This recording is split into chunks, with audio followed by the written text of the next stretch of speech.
Hangatkan hatimu, berikan energi di dalam semangatmu. Tegaklah berdiri, terbanglah kau tinggi. Inilah saatnya namamu bergema.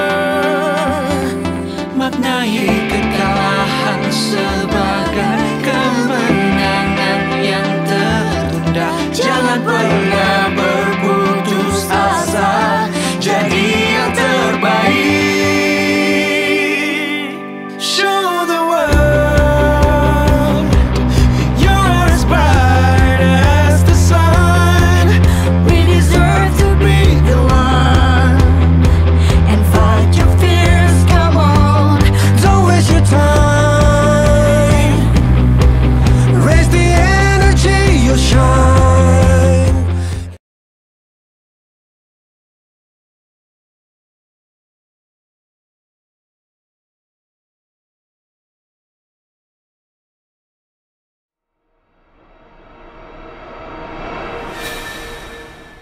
AIS Play รวมความบันเทิงคุณภาพเปิดความสนุกทุกที่ทุกเวลา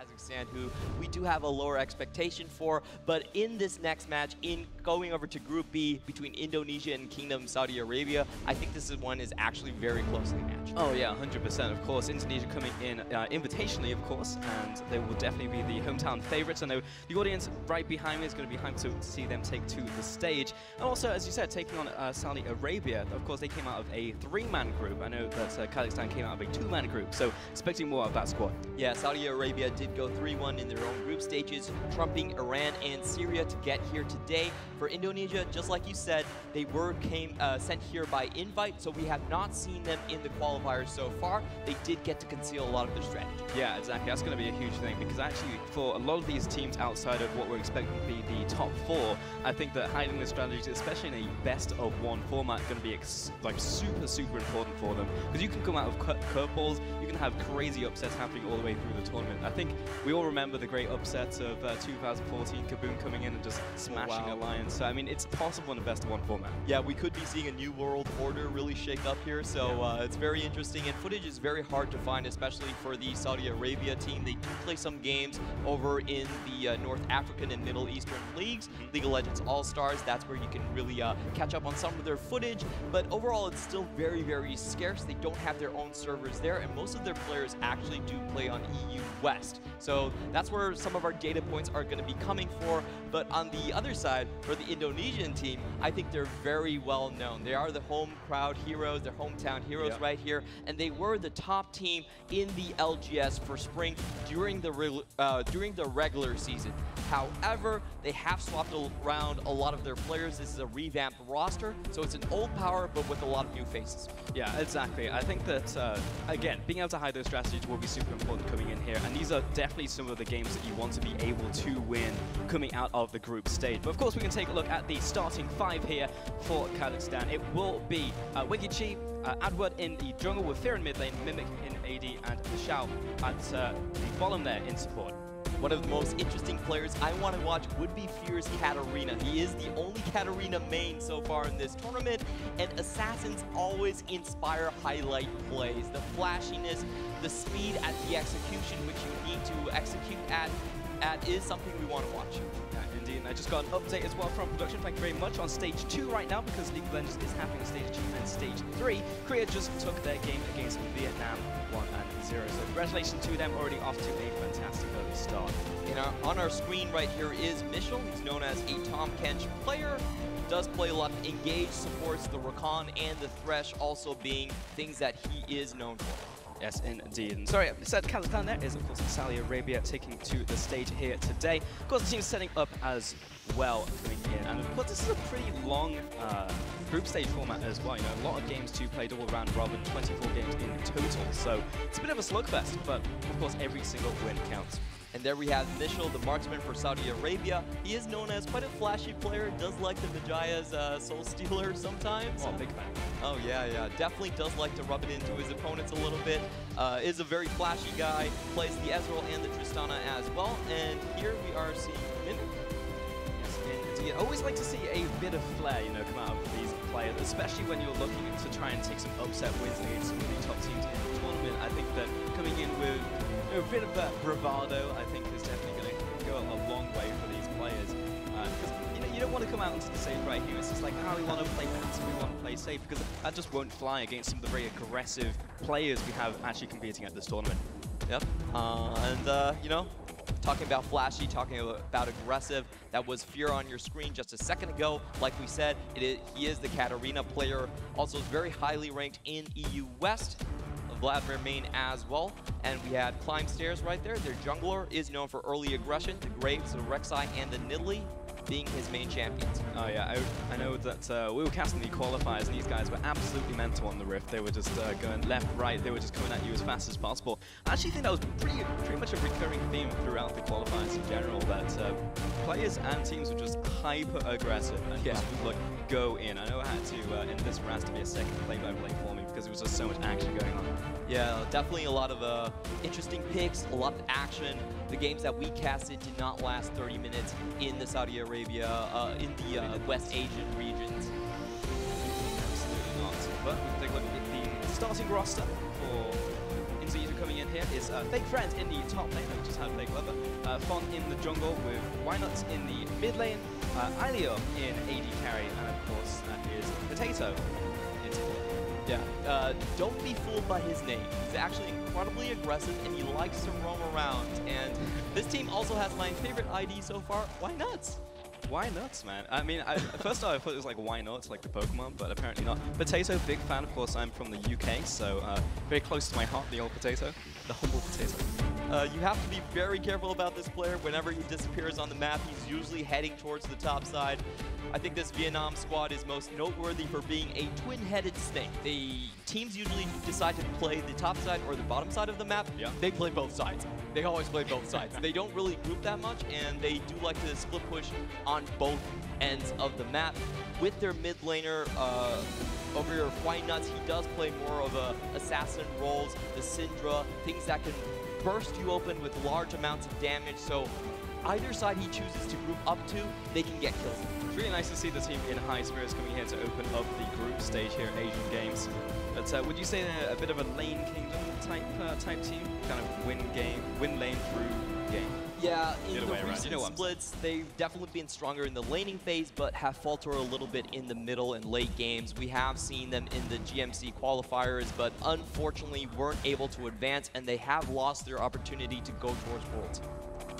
Yep, fake friend there, coming into lane. Hopefully he's not a fake friend to the rest of his team, hoping that he can do as much as he can to support them from the top lane. That's what I was thinking about, because this player is incredibly unique. He doesn't really teleport, and he pushes the lane all the way to the bottom. We've seen him multiple times take away inhibitors by himself, and if he uses a teleport, it's usually to go back to his own lane.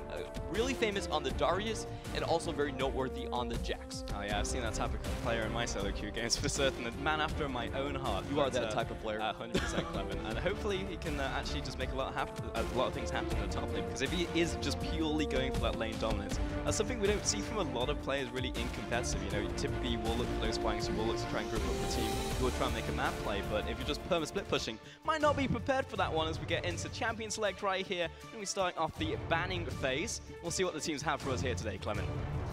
So I think we can, the two main directions we're going to see the banning phase go into is, one, do you take away the respect picks you have for the other team, the pocket picks, the small tricks that you know they have, or do you go with more of the meta? You say that, hey, we haven't seen you guys for maybe 4 or 5 patches, we're not exactly sure what you guys actually play, so let's just stick it to the meta. Those two are going to be the main decisions right here. Oh yeah, we're currently playing on patch 8.15 right now. Keep that one in mind, as Saudi Arabia will be taking away Graves right there as their first ban. On the opposite side will be an immediate Nocturne. So really just looking towards the junglers to start with this one off, and including a Kindred, so I don't think that one's going to stop. Yeah, so we do see the respect route being taken by the Saudi Arabian team, trying to ban out Fong. He is known for his early aggression. The Graves and the Kindra are the two hyper carry champions that can also provide large amounts of physical damage. And that's one of the cool things about the Indonesian squad, is that they typically like to play mages in their bot lanes. They do have to try and balance out the physical damage and the magic damage portions of their compositions. And that's the big champion I was talking about for Irelure in the bot lane, the Swain pick. Yeah, that one's going to be off the table. Seen a lot of good Swains, of course, over in the LPL, of course, our domestic league, and that was just a straight insta-lock of the Akali, so definitely into that one. Of course, we did have Kenneth and Gangplank at the final two bans right there, but that's not going to stop Saudi Arabia from taking some high picks. So both of these teams went for the respect ban route, but what this opens up is the meta strong picks left open, and you can see blue side with the first pick instantly locks in the Akali. There aren't a lot of answers for this pick yet in the mid lane. For the most we've seen, maybe the Ryze, maybe the Akali, maybe the Galio, but that's about it. Pretty much. This is also one of the rare games in which on red side we're not going to see ourselves an Aatrox ban. Did not get first picked out of blue side and then will be picked up first pick, of course, on red. So it's been a while since I've casted Aatrox, so he's pretty much permanently be on the bench. Yeah, definitely has been the case. Has been receiving some slight nerfs in 8.15 and moving forward, but still one of those top meta picks. And that's the thing we're talking about. Both of these teams are then defaulting to what's strong in the 8.15 matchup, and they might go they might go sideways compared to their usual style that we've seen them play so far. Especially for Irelure, he's now going for Varus, generally considered the strongest marksman pick on 8.15, but not something that we've seen them play during the GMC comp recently. Yeah, definitely been strong for a while, the old Varus. Lots of different ways you can play that pick, and we're seeing a lot of the AP as well as the attack speed and the penetration build, so we'll see what he's going to bring forward today. Saudi Arabia picking up the Gnar into the top lane. You'd have to assume there for Wiki G, and it will also be a Brawl pickup very early.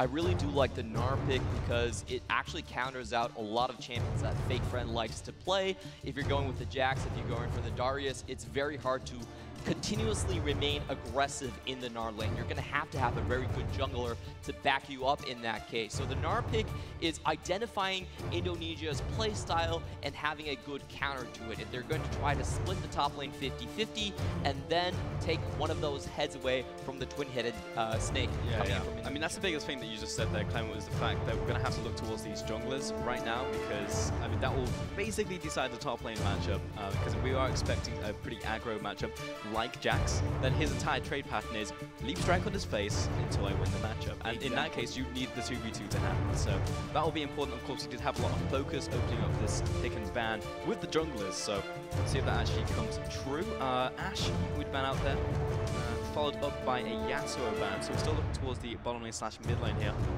Yeah, and here's I think the slight problem of Saudi Arabia's ban pick strategy, that they do want to equalize the top lane side, but Indonesia has already picked up the strongest bot lane you can possibly get on 8.15. The Varus and the Tahm Kench, great poking ability. You have a lot of build option, and it is dominant throughout. You can also see the Ashe being taken away, so there will be no standard counters to the Varus so far. The thing that we've seen being run as a counter would probably be the Misfortune, but it's not really a champion that we have seen Mimic pick up. Ooh, actually going to see a Ahri come forward, and since we already have the Varus, I'm expecting this one to go towards the middle lane. Now, I've seen a lot of Ahri, but it's typically been in the marksman position recently. Yeah, it's a very interesting trade here. So I think the idea is that Ahri, with her mobility, will be able to dodge out on the perfect execution coming out from Akali's ultimate. So if they can dodge out on the execution, then this could be one of those counter picks that we're seeing for the first time all across the world. I mean, it's super interesting. I mean, also think about the fact that you can just blind shoot out her skill shot of the charm and actually just completely mess up Akali's combo, because it is somewhat telegraphed when she starts the combo. You pretty much know what's going to be coming out for the rest of it. And I also like like the fact is essentially like, well, you have 3 dashes, well, me too. Yeah. So I mean, it's like try and counter each one as they happen. But I mean, yeah, it has the potential to go well, but also very wrong, being a very squishy pick. On the opposite side, though, Saudi Arabia has picked up the Ezreal pick, and also Gragas coming in to round out their roster. Yeah, I do like the Gragas pick. If you look at their top lane and their bottom lane, they are kind of on the back foot. So the Gragas, with his instant CC, will open up opportunities to snowball the mid lane. Usually in League of Legends, if all 3 of their lanes are not doing well, that's probably going to continue throughout the game. So you do want that one strong point, and the instant crowd control coming out from Gragas will try to shore up that position. On Indonesia's side, I love the Ari pick so much because it is a potential counter to the Akali, and it also opens up them to go into the matchup of Aatrox versus the Gnar. Now, Aatrox versus Gnar in the early levels is a very tough matchup for the Gnar. Before he gets that extra range from the passive, the mobility and the range attacks coming out from Aatrox do swing the lane into his favor. Yeah, the early levels for Gnar in general are just very weak into a lot of matchups, so any pick that can essentially get on top of his face is going to cause him a very hard time. And also, having Camille there, so yeah. I'm going to hold my breath for a second unless something crazy happens. I mean, maybe we see Aatrox go into the jungle. Of course, players do have up until 20 seconds to lock in their picks and stone positions, but we might have just been bamboozled. We have actually never seen an Aatrox jungle being played competitively so far. So this could be a first, but I do still assume that the Aatrox will be going in towards the top side, which is kind of the standard thing to do in the meta. I just tried to sneak a look there into the player's mindset, but I couldn't quite get it. All right. Oh, it actually is going to be an Aatrox jungle. All right, well, we can see the rosters there. One more time, Akali in mid lane. That's really fun to watch. But also, Camille into Gnar, and then Aatrox into... I don't even know what his jungle play looks like. Yeah, that's very interesting. He does have a lot of AoE clear, but the problem is his ganks are very conditional, we should say. It's a very slow projectile on the Infernal Chains, so not really providing the best in terms of crowd control. He will have to rely on his laners for that part. For sure, it definitely will be risky, but we're about to get onto the Rift here for our second game of the day, on our first day of the Asian Games demonstration tournament. Let's see what the teams have for us here today.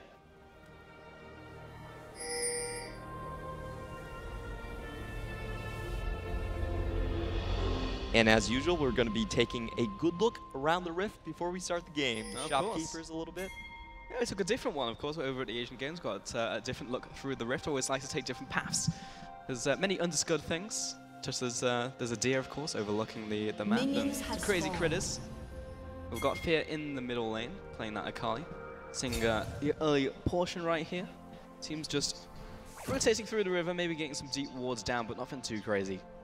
Yeah, neither side has a definitive advantage in the level 1, so they will be happy to just basically spread out the map a little bit, but we do see some early vision coming out from Saudi Arabia. Actually, during the break screen, I believe both sides did do invades, so excuse me, I will have to rephrase that, but both sides do understand where the junglers are starting. They have vision on all red buffs.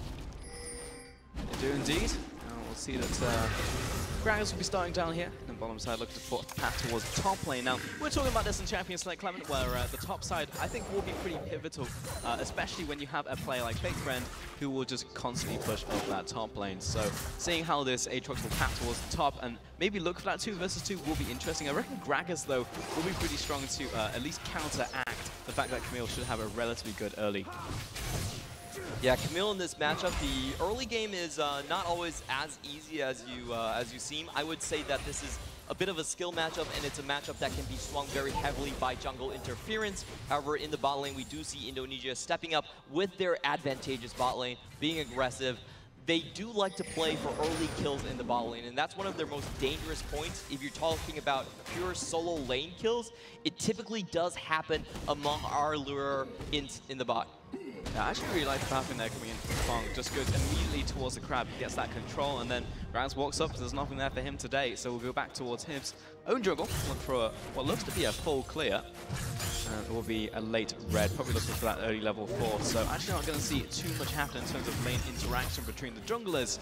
But then looking at the top lane, you can actually see that Fake Friends doing totally fine. I mean, Nod doesn't seem super keen on harassing. We'll be able to get the harass down, running Comet, and looking for that early point in tactical sweep. So Camille's having a grand old time. Yeah, in this matchup, Camille is really looking for opportunities for the wave to push in where it's closer to the wall, and then she can trade with the hook shot. So the warding, the pathing coming out from Fong was really good as well. Secures the early scuttle grab just to make sure that the jungler can't come in from Saudi Arabia. Oh boy, bottom lane trying to help out the Grags right here. The Infernal Change comes through. We can take a look at the Keystones. Fantastic. Stun comes down onto Fong. Flashes over the wall. Not going to have a follow-up. Oh, Mimic goes in. 1 versus 3. Now he's in definitely the deep end, but Wolf managed to follow up. Gets Kagosa blows down. That's going to be first blood over to Saudi Arabia. Yeah, and you can see the 4-man coming in a little bit faster for Saudi Arabia. The teleport also used to try and cut off Indonesia's retreat path. We did see the really clever pathing coming in from Gragas right there. Finding access onto Wynut in the mid lane. Connecting that Shuriken. Still coming through with the 5-point strike right there, and absolutely no retaliation coming in from the Ahri. And this is going to be a very difficult lane for him to handle right here. You can see that the wave is already pushing in for Wynut. So if he wants to take that CS, he is going to have to walk up into Akali's attack range. Now, currently is leading in farm, but he's low health, low mana. Will need to go back to base in the short term. Is looking to do that right now. That top side. Really nice trades coming out from Fake Friends. Doing super well in this 1v1 matchup so far. Will be very hard as this wave is actually pushing in right now for this Gnar to actually just not die. We've also got Aatrox around the corner right now, just saying hello to Wikichi in the top lane, but realize he's been spotted out just from the movements of that Gnar, and will go back into his jungle. Probably take on the Kuroks. Good warding coming out from Wikichi. We do have to notice the difference between these two top laners. In the first skirmish, the Gnar expended his teleport, and Fake Friends, like Fake Friend always does not choose to use his teleport, but that will give him quite a sizable advantage in terms of the top lane. If they can find a kill there, they can instantly push the wave in and deny all of that minion CS. Oh yeah, big deal having that TP advantage. Typically, you'd say that is to get involved in a skirmish or maybe something that happens in the bottom side, but more lane advantage for him. As you said, this is a very snowballing matchup. I actually like to liken this matchup to Gnar and Rumble, which is also a very volatile matchup, very dependent on early items and how the early game goes. So if the Camille does get an early kill, that could be devastating. But Fong pretty much gave up the ghost there. I say that, though he's looking at top lane once again. He's level 4, go back to your jungle, go and farm some camps. Top lane's not going to get anything done right now. We'll have to go back to base, look for that first back of the game. The way that matchup works in the top lane is if there's no jungle interference, the Gnar usually comes out ahead. But if you do get a couple of successful ganks early on, then the Camille can snowball the matchup incredibly hard. And that's why we're seeing Fong really investing so hard into the top lane. He's trying to swing it into Fake Friend's favor and then go with the double split push into the later phases of the game. Yeah, that two-pronged assault as you were talking about, but currently Gnar has the level 6 advantage over the Camille, so at least in the 1v1 we'll have that immediate pressure. Has gotten before the early tabbies, actually the same thing from both the top laners. Effective attack range is very important in that matchup. Fong looking towards the bottom side crab has actually had pretty good control over the game in general in terms of the Rift Scuttlers. We can see the bot lanes are actually under level at this point for the game because of the early skirmishes. Both sides probably left the minion wave to do that. So this is more in Saudi Arabia's favor because the kill threat is much stronger with the Varus and the Tahm Kench. You can see Aatrox thinking about going bot side, but realizing that no one really has their ultimates. He's thinking about it, but Gragas is already in the brush, ready to execute. And you're pushing forward behind this minion wave. Big stack of caster minions. It's almost like he's aware something's up, but he's definitely crossed the point of no return. And Saudi Arabia does go in. Yeah, we didn't see what happened, though we took a lot of health, so I can gather probably they tried to kill him. That's definitely what happened. But Potato did flash in with the Devour save, so nothing really to come out of that, and no summoners used on Saudi Arabia's side, so still a successful gank overall. Now, I feel like we have to turn into CSI detectives for a second. Detective Chew to my right. Yeah, definitely just Devour coming up right there.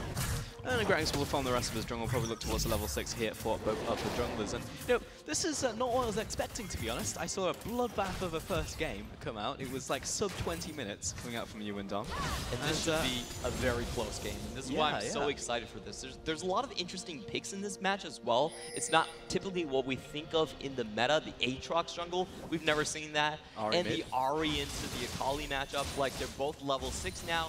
And we've been talking about in the LPL. Whenever the Akali is picked in the solo lane, she always gets a solo kill. I want to see if Fear can still pull it off.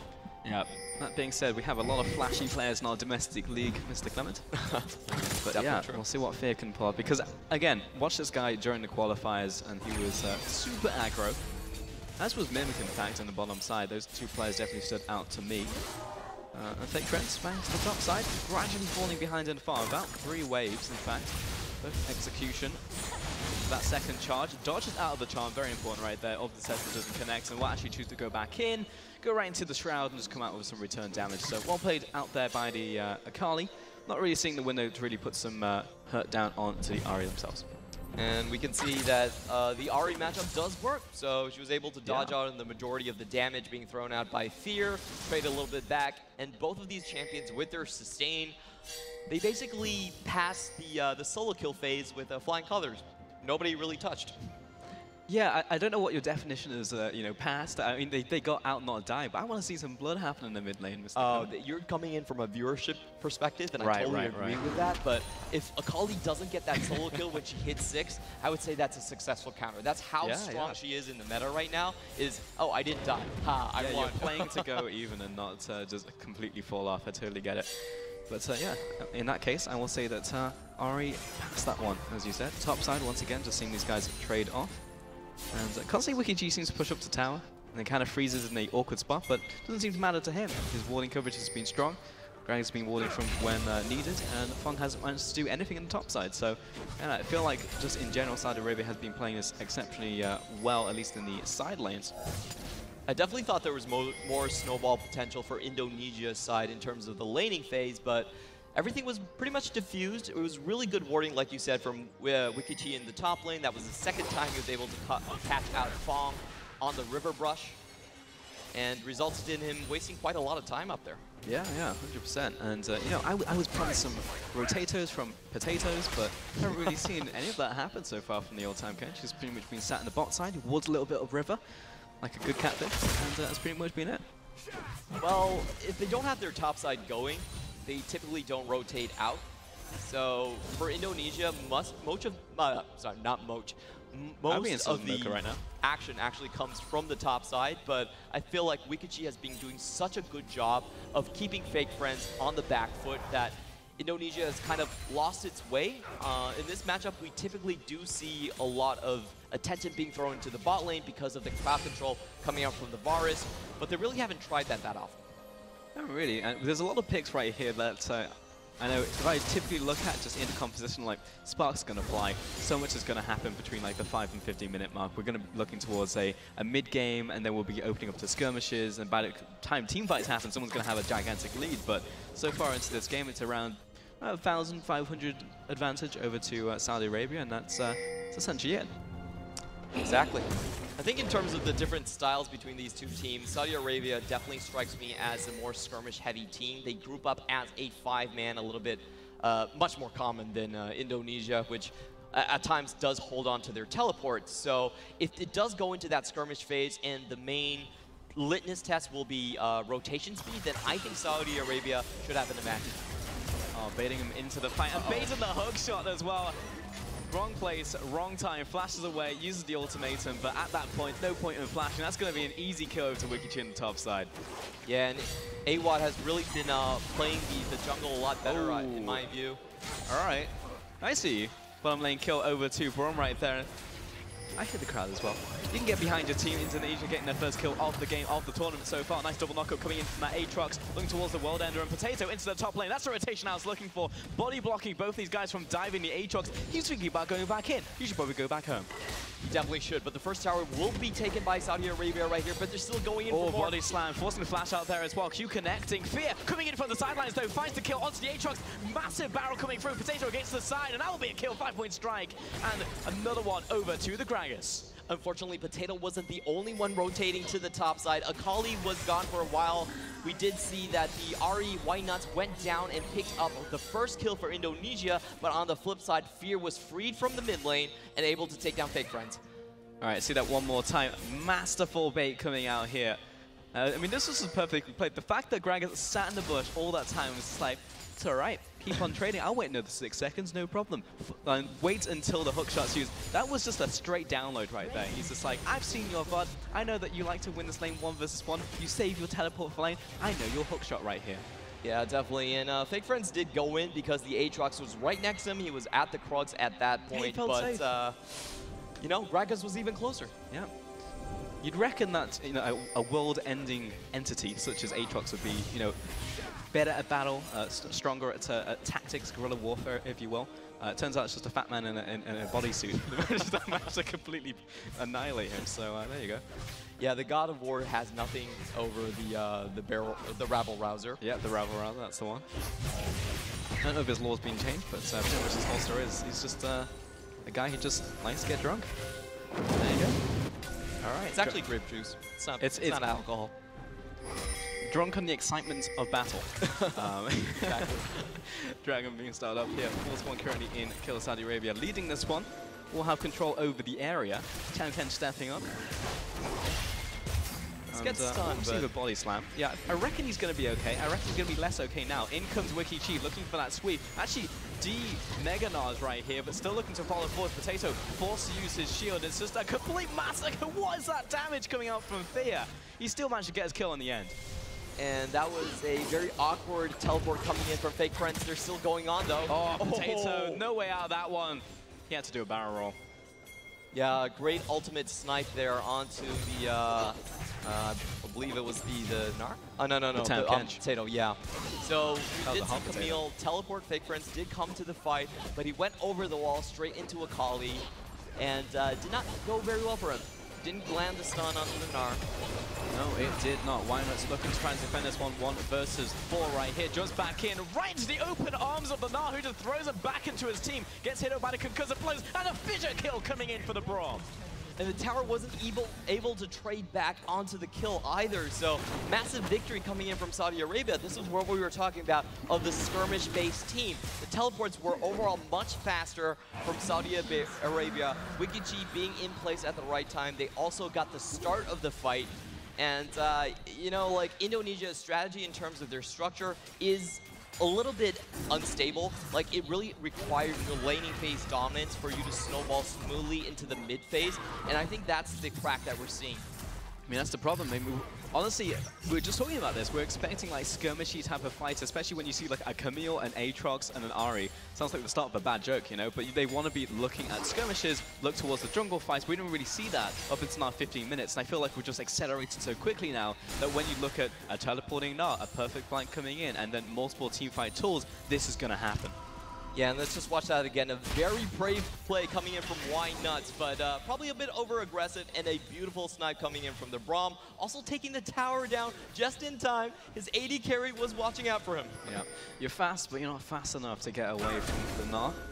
Probably wasn't expecting the Gnar to still have his ultimate, to be honest, because he teleported into the last fight, then immediately de-Mega Nard, and he was like, well, he must have used his ultimate. It's totally fine if I go in, because I'll be able to dodge the wallop. Not going to be the case. And Gnar ultimate comes out very, very quickly. That'll be another nice pick, mid lane tower.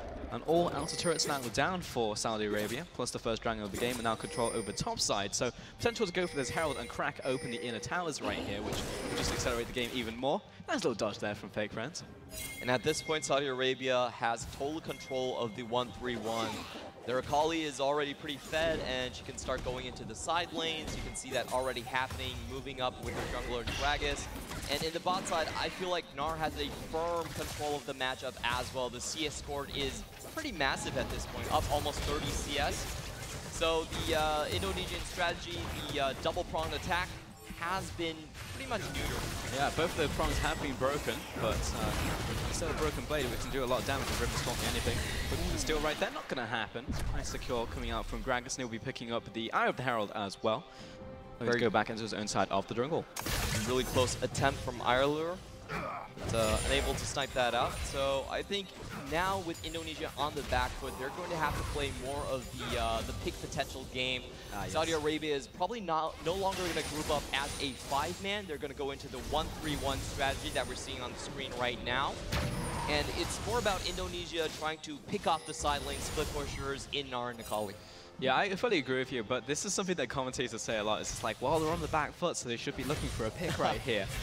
But to be fair, this composition is super good at looking for those picks. You've got a Charm, the Ultimatum coming out from the Camille as well. Great pick potential coming out even from the bottom side. Fast rotations through from the Tam Kench. However, if that happens, you're going to have to burn your ultimate. Look at the damage coming in just from Mimic alone. Getting reverse picked right there will be sent back to base. Not a kill, but is effectively shoved away from the mid lane. Looking to try and interrupt this one, and the Herald will not come through. Nice little play there coming out from Fong. Well done with the World Ender just to stop that tower push from the Herald. But they are still down a member. You can see Why Nuts is still making his way back into the mid lane, and the poke potential does solidly go to Saudi Arabia. Looking for that pick right there into the mid lane. Fear is actually just going to go right into the battle right now, and Fong goes in for a second time, instantly dies. Fear dipping and diving through the battlefield. He'll eventually go down, but that's a massive wallop coming in for that Nah. In comes the True Shot Barrage, flying across 3, and Why Not will instantly go down. Potato trying to get away from this play, but he is slowed down, and Wiki Chi is opening the door like a gentleman. That's going to be another 4 kills over Saudi Arabia. And there was such magnificent coordination coming in from Saudi Arabia. Their target selection was on point. The Aatrox just used World Ender previously to stop the Herald. He had no revive, so they focused him down first, and then they went for Irelure into the bot lane and just picked up all the kills one by one. The target selection here was absolutely spot on. Yeah, great stuff coming through. I mean, Aatrox just wants to be the tank, wants to be the hero of the day, but just insta-died and just opened up the backline to get shut down. And you can see Potato was not in position to use the Devour on Irelure. Irelure did flash right in front of him, but the fingers were still not fast enough. He does fall down, and the tower tanking coming in from Saudi Arabia was also beautiful to watch. Well, the only way that play could have been better is if Wiki Chi chose the Gentleman Narskin. I mean, that was just as clean as you get. Krakow in the mid lane tower, even though the Herald got stopped. I know for all we're talking about the laning phase, like fantastic, Ari's being able to neutralize this matchup, at least go even with the Akali. Managed to pick up 3 kills in skirmishes and team fights, and that's just the problem with Assassins right now, specifically Akali. If she just randomly picks up kills, reminds me of like old Fizz, you know? He'd be irrelevant up until like 30-40 minutes, but it's like, what, why? Picked up 2 kills in a team fight for some reason, and now irrelevant again, and that's just Akali, but worse. Yeah, definitely. Akali is probably the top tier assassin in the meta right now, and one of her strong points is that after she gets those kills, she can't go into the side lanes and then continue to snowball into the 1-3-1. She has a compositional win condition, we would like to say, and that really takes her one step ahead of most assassins in that she is still very useful come the mid game, come the late game. Yeah, rotation towards the bottom side now, setting up this minion wave. Shao just pushing forward right here, and Fake Friends gonna do what he can, but probably needs to get out immediately. Oh, that missing shot, a fraction away from hitting. That would have been a kill for certain with the concussive blows damage. But it seems like Indonesia right now just throwing through a bit of a loop, don't quite know what to do in the right situation. Sending often one person to step up, and it's like, all right, we send this sacrifice forwards. Please take them and not us. Yeah, I think Indonesia needs to basically all in onto the 4-man from Saudi Arabia in the bot lane. They can do this multiple ways, basically. They can use the Tom Kench Devour and, whoops, that's going to be a 4v4 from now on. But I'll continue with my point. You can use the Abyssal Void, send World Ender into the bottom, and then try to engage from the front with Ari and the Camille. So if they can pull off that execution, it could be a swift 5 versus 4 turnaround. Right, Clement, if we did say it, it didn't happen. It looked like anything to me. But what does look like something to me is Baron being started off by Saudi Arabia. It's going to be Fear as the one to be the chosen champion to step forwards. All right, step up. Who's it going to be? No one. Good choice. That's going to be Baron over to Saudi Arabia.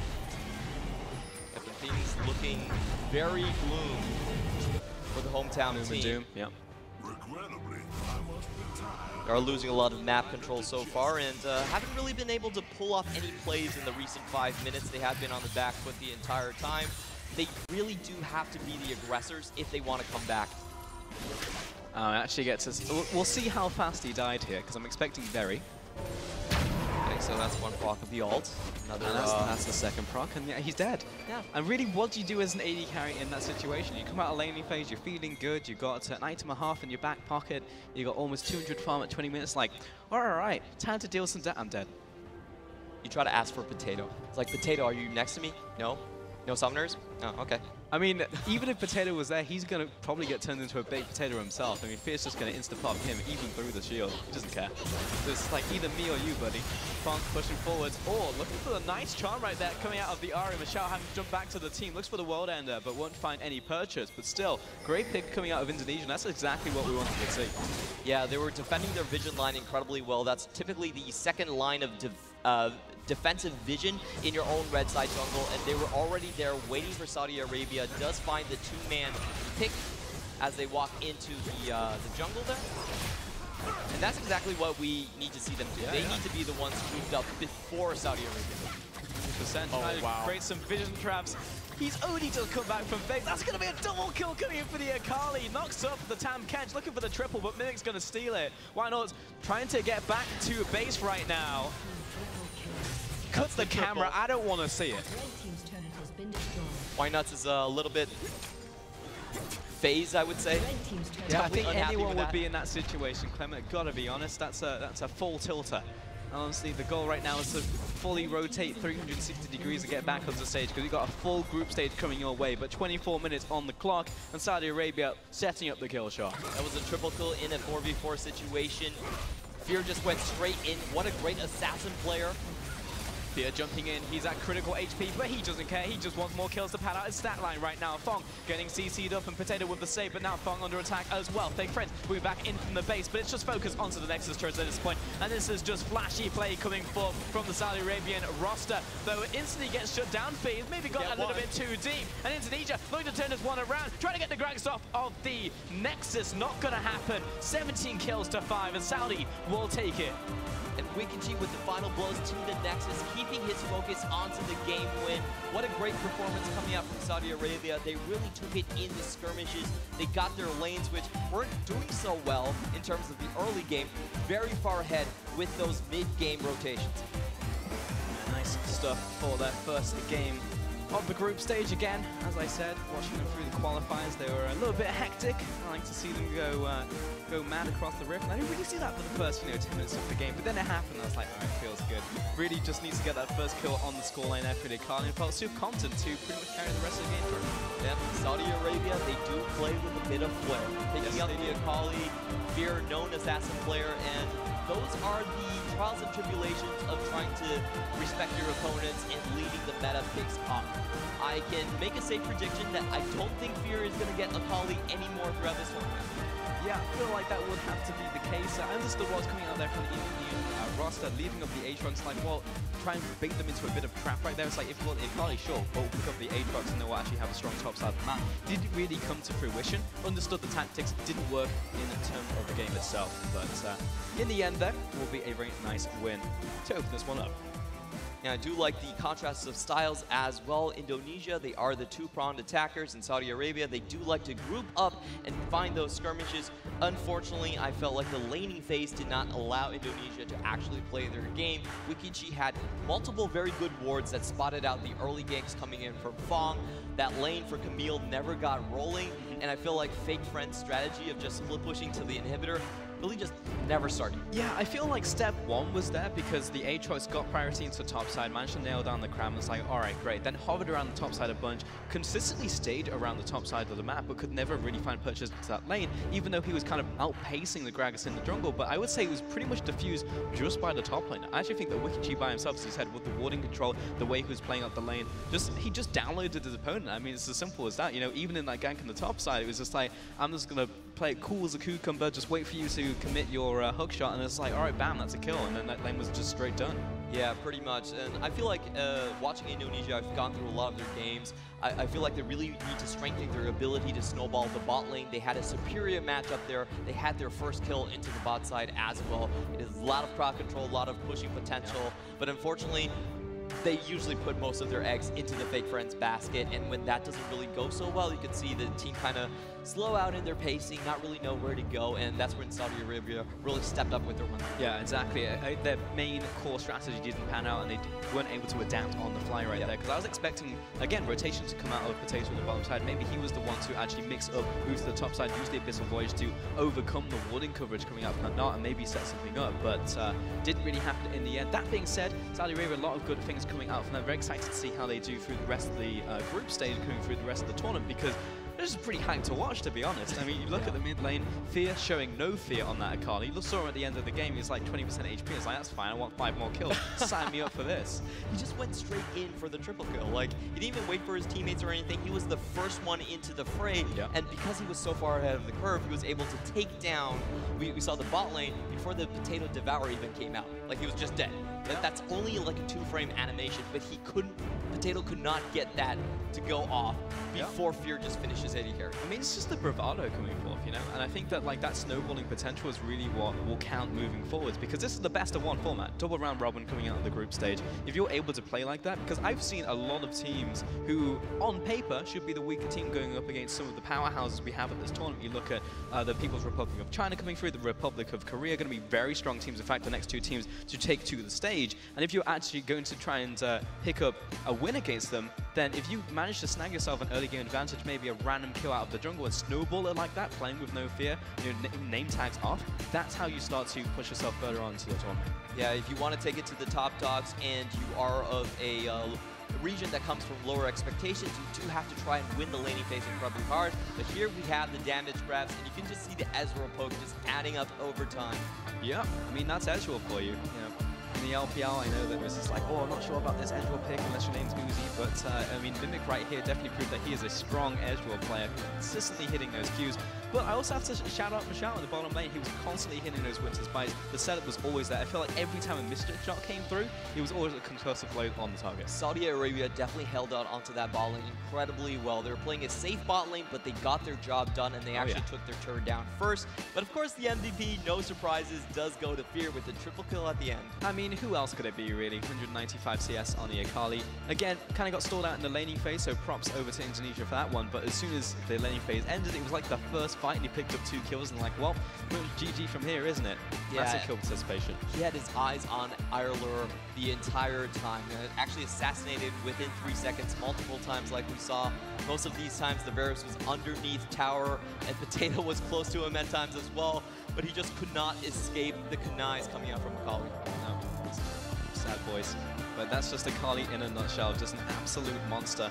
So we'll see if there's going to be any more Akali players throughout the rest of the tournament. I feel like bans will probably start becoming and forming a mini meta. That's typically what happens in these group stage formats. This is like, all right, Aatrox's pretty strong or Aatrox's pretty weak. Take that one away and actually just choose to put the Akali on the ban bench. You know what I mean? So I feel like that will be something that will have to open up the rest of the tournament, because I know there's a lot of strong mid lanes just in general at this tournament. Yeah, definitely. We're looking forward to Maple. We're looking forward to Xian, of course, Faker, the Demon King, probably the player you most want to know out of this entire tournament. He's definitely the most famous player in League of Legends, the Messi of League of Legends, if you will. And we are still looking forward to that matchup just happening around the corner. Yeah, well, yeah, that will be on that next matchup of the day, so make sure to stay tuned for that one, because it will definitely be a cracker of a game. And of course, double round robins, we're going to have another one tomorrow, so make sure you tune in for that. And then also tomorrow we'll be also having our semi-finals, and then the day after will be our grand finals. So just a little bit of catch-up on the tournament structure, and at the same time we'll have on the second and third stage more League of Legends happening. And if you're not done with just video games in general, after this we'll also have Clash Royale, so stay tuned for that. But again, yeah, very excited just to be here in general, Clem. I mean, this is an awesome stage, awesome arena, awesome to just be in Indonesia. Everyone's been awesome so far, so excited for the rest of the tournament. Yeah, it's definitely super fun to watch all of these professional gamers come here and be recognized as athletes for their effort, for their passion in this tournament. And we've met so many players that were willing to talk to us, willing to share their experiences here. I really love the idea of the Pan-Asian event here to really get esports onto the limelight, to recognize the effort that everyone has put into this industry. Yeah, I mean, it's a massive step forward onto a very different stage for a lot of esports, a lot for these players as well. But I'm just hearing in my ear that we're going to have an interview very shortly with the winners of the last game, so we're about to be sending it over. But Clement, if you had any questions and you want to hear anything, what would it be from our players? I want to hear if Rikichi will whip out his Olaf top. Oh, that's what I'm talking about. That Yeah, is I was hearing most some played whispers. champion. Yeah, of some Olaf top lane. That's what I'm all about, looking for those undertones. So it's just, I mean, look, thinking about that level 2 pressure, that takes me back, man. I'm thinking about those 1v1 tournaments, how you can just smash a lane pick. That's actually probably what we should have seen out of Fake Friends. You know, if you want to smash a top lane matchup, just lock in the Olaf and just go on at level 2. You know what I We mean? actually have multiple Olaf top laners here at this tournament, so it's incredibly interesting. We're seeing a lot of off-meta picks here. So, but before that, we are going to throw it to the interviews. Yes, we are.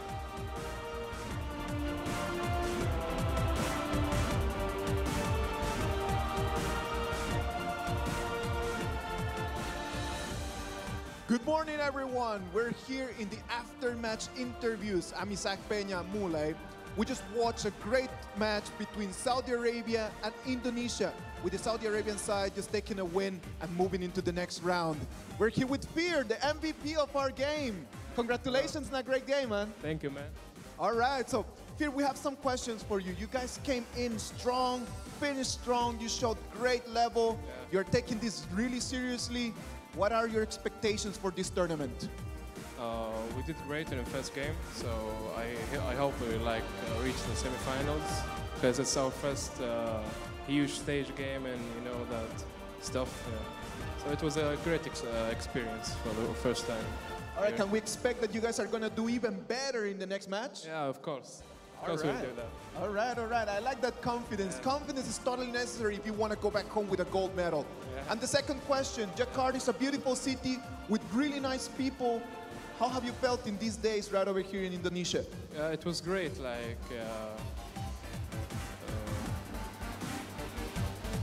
Lovely people for it's sure, lovely, right? People are good. Yeah, it's just.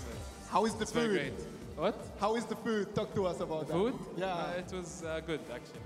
Very good. I Excellent. enjoyed eating. You know. I hope that Veer is going to enjoy his time right over here in Indonesia, the same as all of us we're doing right now.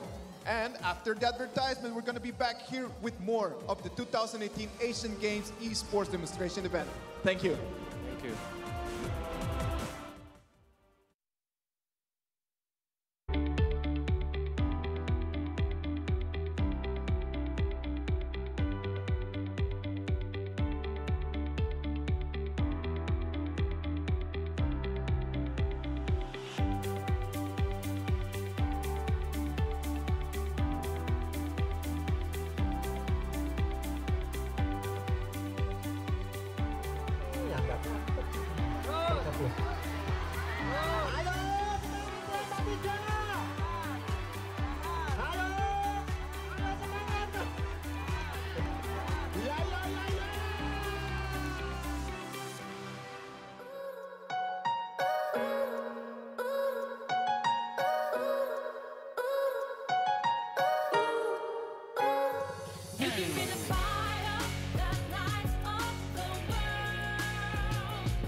Yeah, I'm stopping thunder. I can make you prouder. Flying to the highest stars. To the highest stars. Yeah, I break the chains and dancing in the rain. I'm living on a jet plane. I got so much more to gain. So much more to gain. I can be that silver lining in the cloud. I'ma show the world what I'm about. I will sing out.